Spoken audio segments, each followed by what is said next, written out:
सुरजीत जी।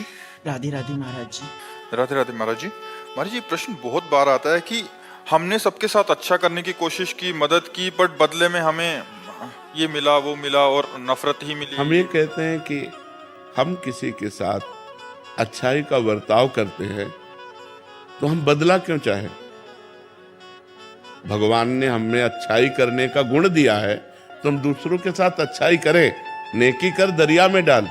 हम ये क्यों देखें कि हम उसको पानी पिलाए, वो हमको थैंक यू बोले, वो हमें धन्यवाद बोले, वो हमारे साथ अच्छा आचरण करे। उसका बुरा स्वभाव है, वो बुरा आचरण करेगा। मेरा अच्छा स्वभाव है, मैं अच्छा आचरण करूंगा तो मुझे कभी दुख नहीं होगा और हम महान बन जाएंगे। हम लोग इसी में गिर जाते हैं कि हमने इसके साथ अच्छा व्यवहार किया, या हमारे साथ बुरा कर रहा है तो फिर हम उसके साथ बुरा व्यवहार की बात सोचने लगते हैं, तो हम अपनी अच्छाई से गिर जाते हैं। सोचते हैं भगवान तुम्हें देख लेंगे, इतना तो आ ही जाता है ना दिमाग में। अब हम गिर गए अपनी अच्छाई से। अच्छाई तो अच्छाई ही रहनी चाहिए, अच्छाई में बुरा। एक बार एक काशी में गंगा जी में बिच्छू बहती जा रही थी, तो एक अच्छाई करने वाले ने उठाया, बिच्छू ने डंक मारा, वैसे फिर उठाया, फिर मारा। तो एक आदमी ने कहा पागल हो क्या, वो बार बार मार रहा है डंक और आप उठा रहे हो। बोले ये उसका स्वभाव है, बिच्छू का स्वभाव है डंक मारना, और मेरा स्वभाव इसे बचाना, मैं इसे बचाऊंगा। और बाहर एक बार कर दिया। तो ऐसे जैसे गलत स्वभाव के लोग हैं, अब आप अच्छा बर्ताव करेंगे तो वो बेचारे करें क्या? उनके पास सामग्री इतनी है, वो आपकी अच्छाई का उत्तर बुराई से देंगे। आपको चाहिए अपनी अच्छाई बचाकर उनकी बुराई को वापस कर दें। वो बुराई आप पर हावी ना हो पावे, आप पर प्रभाव ना डाल पावे, तभी अच्छाई रहेगी। और ये तब हो सकता है जब हम भगवत भाव से करें। इनमें भगवान विराजमान है, तो हम इनसे बदला नहीं चाहेंगे, भगवान हमको देंगे। हमारी अच्छाई का फल हमें भगवान देंगे। ये क्या दे सकते हैं? ये बुराई ही दे सकते हैं। इस तो हम प्रसन्न रहेंगे। अगर हम किसी व्यक्ति से ये आशा रखें कि हम अच्छाई करें, वो हमारे साथ अच्छाई करे, तो असंभव। ये कलयुग है, यहाँ कपट छल, मतलब अगर आप उनकी ऐसी परिस्थिति में जब कोई सहयोग नहीं दे रहा, सहयोग दे दिया और उसको पता चल गया कि आदमी तो सरल स्वभाव का दयावान है, तो वो आपको नष्ट करने की भी सोच सकता है कि इसको फंसा लो। वो ये नहीं सोचेगा कि जब कोई साथ नहीं दे रहा था तब इस व्यक्ति ने साथ दिया, मैं कृतज्ञता प्रकट करूं। नहीं, आज का समय ऐसा नहीं है। आपको बेवकूफ माना जाएगा, आप ज्यादा उदारता दिखाएंगे और ज्यादा सहयोग करेंगे तो माना जाएगा कम बुद्धि का आदमी। जी महाराज जी यही बोलते हैं। हाँ और जो छल कपट बेईमानी करे, बोले बड़े प्रवीण आदमी है। आज सम्मान किनका होता है? दंभी, पाखंडी, छल कपट का। और सत्य से चलोगे तो बुद्धू कहे जाओगे। दूसरे को जरूरत पड़ी, अपनी जेब से निकाल के दे दिया। दूसरा भूखा है, अपना भोजन दे। इसको भगवान आदर देते हैं।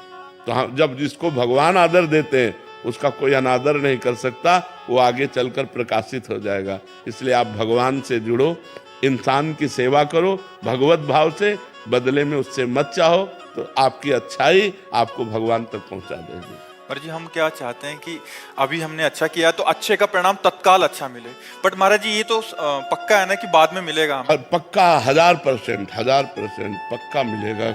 जब बुरे कर्म का फल मिलता है तो अच्छाई का फल क्यों नहीं मिलेगा? नहीं महाराज जी उसका रूप क्या होगा?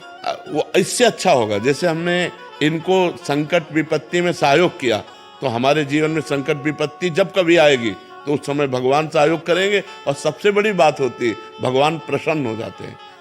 और जिस पर भगवान प्रसन्न हो जाते हैं उस पर सुर नर मुनि सब प्रसन्न हो जाते हैं। फिर उसका मंगल ही मंगल होता है, वो कभी समस्याओं में नहीं फंस सकता। देखो हम लोगों की एक अहम वृत्ति है जो इतना तो चाहते हैं कि भले आप हमारे बदले में कुछ ना करें, लेकिन मुंह पर इतनी बड़ाई तो कर दें। इतना कान सुनना चाहते, ये भी हटा दे, ये भी इच्छा हटा दे। वो बोले ना बोले, नेकी कर दरिया में डाल, मंगल हो जाएगा तुम्हारा। भगवान प्रसन्न हो गए तो सब बात बन जाएगी। महाराज जी इससे संतोष हो रहा है कि बाद में तो अच्छा होगा? बहुत अच्छा होगा, बहुत अच्छा होगा। ये जो आप कर रहे हो सरकारी बैंक में जमा हो रहा है। जैसे आप किसी को दवा दिला देते हैं, किसी की विपत्ति में सहयोग कर देते हैं, किसी को भूख मिटा देते हैं, किसी को, वो बोले ना बोले लेकिन मालिक देख रहा है ना, वो हिसाब आपका करेगा, वो हिसाब करेगा तो बहुत अच्छा करेगा। इसलिए हमें संसार से नहीं, संसार के मालिक से जुड़े रहना चाहिए और ये सब कार्य संसार के मालिक को समर्पित करना चाहिए कि आपकी प्रसन्नता के लिए मैं कर रहा हूँ, बढ़िया बात बन जाएगी। वही कार्य कर्म बन गया और वही कार्य कर्म योग हो गया। जो भगवान को समर्पित कर दिया गया वो कर्म योग हो, कर्म योग भगवान की प्राप्ति कराता है। और जिसको भगवान मिल गए तो फिर क्या दुर्लभ रह गया, सब आनंद मिल जाते हैं। कवित्री डॉक्टर शुभम त्यागी जी। राधे राधे महाराज जी। राधे राधे महाराज जी। महाराज जी इसी को हम दूसरे ढंग से, महाराज जी ये तो हो गया अच्छाई करने वाला, इनका प्रश्न है अभी दूसरे ढंग से महाराज जी इसको। महाराज जी सरल जो आपने अभी बताया महाराज जी, सरल सीधे व्यक्ति को संसार में कष्ट सहने पड़ते हैं पर चालाक व्यक्ति संसार में सुख पाता है, सफल हो जाता है। नहीं, महाराज सफल नहीं होता, ये गलत शब्द है। सफल नहीं होगा। कभी कोई चालाकी से सफल हो सकता है। रावण जैसा कोई चालाक पुरुष था, सब विद्याओं का ज्ञाता परम चालाक था। कालनेमित से बढ़कर कोई चालाक था? पूरी संजीवनी बूटी जैसी ही द्रोणागिरी में हर औषधि को कर दिया और साधु बनकर बैठ गया। हनुमान जी ने मार डाला, राम जी ने रावण को मार डाला, रहा न को कुल रोवन यारा। चालाक पुरुष सफल कैसे हो सकता है? नहीं, सीधा सरल पुरुष कष्ट पा सकता है पर सफल सीधा और सरल सच्चाई पर चलने वाला हो। जैसे धर्मराज युधिष्ठिर बिल्कुल सीधे थे, यहां तक इतने सीधे थे कि युद्ध क्षेत्र में कल कौन सी रणनीति है वो जाके दुर्योधन सीधे पूछ लेता था। भ्राताश्री कल कौन सा चक्रव्यूह रचना है, तो वो बता देते थे। इसीलिए भगवान दो बैठक करते थे, एक युधिष्ठिर के साथ और एक युधिष्ठिर से अलग। युधिष्ठिर के साथ जो बैठक की वो चक्रव्यूह रचना ही नहीं होगी, क्योंकि वो दुर्योधन को पता हो। इतने सरल थे कि वो आके पूछ लेते, वो पूरी बात बता देते थे। तो आप देखो विनाश किसका हुआ? चतुर चालाक, जिसके साथ शकुनी, दुशासन, कर्ण, दुर्योधन के साथ इतने चालाक, चालाकी की हद थे ये लोग। तो क्या ये लोग सफल हुए? नहीं, सफल हुए सीधे साधे युधिष्ठिर जी महाराज, और नाश हुआ उन चालाक पुरुषों का। तो चालाक पुरुष तुम्हें सफल होते नजर आएगा लेकिन सफल नहीं हो सकता। सीधा साधा पुरुष तुम्हें दुख भोगते नजर आएगा लेकिन वो दुख भोगेगा नहीं, आगे चलकर वही विजय को प्राप्त होगा। थोड़ी यात्रा ऐसी है जिसमें संशय हो सकता है देखकर कि बेईमान, दुष्ट, चालाक, कपटी पुरुष उन्नति को प्राप्त हो रहा है और धर्मात्मा, ईमानदार दुख को प्राप्त हो रहा है। थोड़ी देर की यात्रा है लेकिन परिणाम में जो सही चल रहा है उसका सही परिणाम होगा और जो गलत चल रहा है उसका गलत परिणाम होगा पक्का। आज तक की पूरा सृष्टि का विधान ऐसा है। जी जी महाराज जी, लेकिन ट्रांसफर पोस्टिंग में कई बार चालाक लोग अच्छी जगह ले जाते हैं और सीधे सरल लोगों के ट्रांसफर कहीं भी नहीं ऐसा। वो देखो दुर्योधन राजा बना कि नहीं बना? दुर्योधन राजा कुछ दिन के लिए बना कि नहीं बना? लेकिन 100 भाई मारे गए। असली में राजा हस्तिनापुर के महाराज युधिष्ठिर ही बने।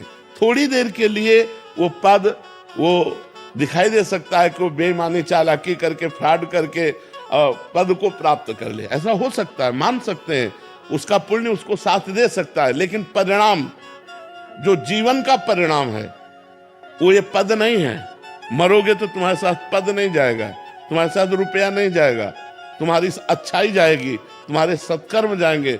और ये पक्की बात समझ लो कि जनता मूर्ख थोड़ी देर के लिए बन सकती, लेकिन जब आपके आचरणों का, और भगवान ऐसी बुद्धि भ्रष्ट कर देते हैं कि खुला आचरण उसकी गंदगी सामने आ जाती है। आदमी की इज्जत चली गई तो किस योग रह गया? तो ये पक्का समझ लो, अच्छा पुरुष और धर्मात्मा पुरुष दुखी हो सकता है लेकिन हार नहीं सकता। विजय को वही प्राप्त होगा। यत्र योगेश्वरा कृष्णो यत्र पार्थो धनुर्धरा तत्र श्री विजयो भूतिर ध्रुवा नीतिर मतिर्मम। ये निश्चित बात है, जहां धर्म है, जहां भगवान है, वहां विजय जरूर होगी। थोड़ी देर के लिए, अब जैसे 12 वर्ष का वनवास, 1 वर्ष का अज्ञातवास महाराज युधिष्ठिर को हुआ, इतने धर्मात्मा होते हुए, और ये दुष्ट लोग मौज उड़ाते रहे, लेकिन परिणाम में महाराज युधिष्ठिर ही चक्रवर्ती सम्राट बने और 100 के 100 कौरव मारे गए।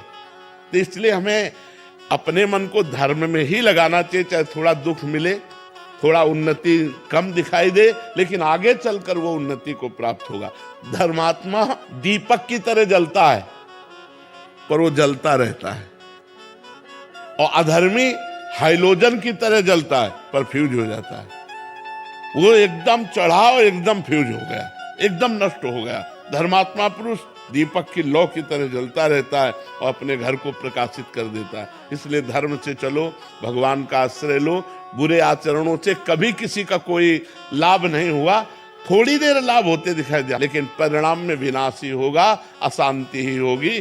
कभी पाप कर्म करने वाला, छल कपट करने वाला सुखी नहीं हो सकता। परिणाम में थोड़े दिन तो आपको लग सकता है कि सुखी हो रहा है, लेकिन फिर ऐसा रहेगा कि मिट्टी में मिल जाएगा, रहा न को कुल रोवनिहारा। सामने से तो बहुत सुंदर दिखाई दे रहे और पीछे जो पाप कर रहे तो मालिक देख रहा है, उसका हिसाब मालिक करेगा। मालिक की दुकान में है सबका जीवन खाता, पाई भर का भी चूक नहीं होती हमारे मालिक से। एक एक बात का हिसाब होता है। अगर हमने अंगुली भी उठाई है तो उसका भी हिसाब है कि क्यों उठाई और कैसे उठाई। परमात्मा सबको देख रहा है, इसलिए ये मत दे जानो कि कोई देख नहीं रहा है, हम अच्छाई कर रहे हैं, हमें बुराई पर बुराई मिलती चली जा रही, कोई हमारे देख नहीं। परमात्मा देख रहा है। और जो एक है कि मैं छल कपट बुराई से बढ़ रहा हूं, तो देख लेना तुम नष्ट हो जाओगे। जैसे किसी को दो आदमी हाथ और पैर पकड़कर ऊपर 7वें खंड में ले जा रहे हो, वो सोचे मैं बड़ी मौज से जा रहा हूं, मौज से ले जा रहे हो, ऊपर से पटकने के लिए ले जाया जा रहा है। ऐसे पापी आदमी यदि बढ़ोतरी को जा रहा है तो समझो उसका नाश होने वाला है। और धर्मात्मा पुरुष दुख मिल रहा है तो समझो अब ये ऊंचाई पर चढ़ेगा। तो आज तक जो हमारा इतिहास साक्षी है, जिसमें महापुरुष गए हैं, वो मार्ग सत्य है, वो अच्छाई है, वो परोपकार है। अगर इसमें चलेंगे तो हम महापुरुषों की गति को प्राप्त होंगे। अंतिम गति हमारी सुधर जाए, यही मनुष्य जीवन का लाभ है।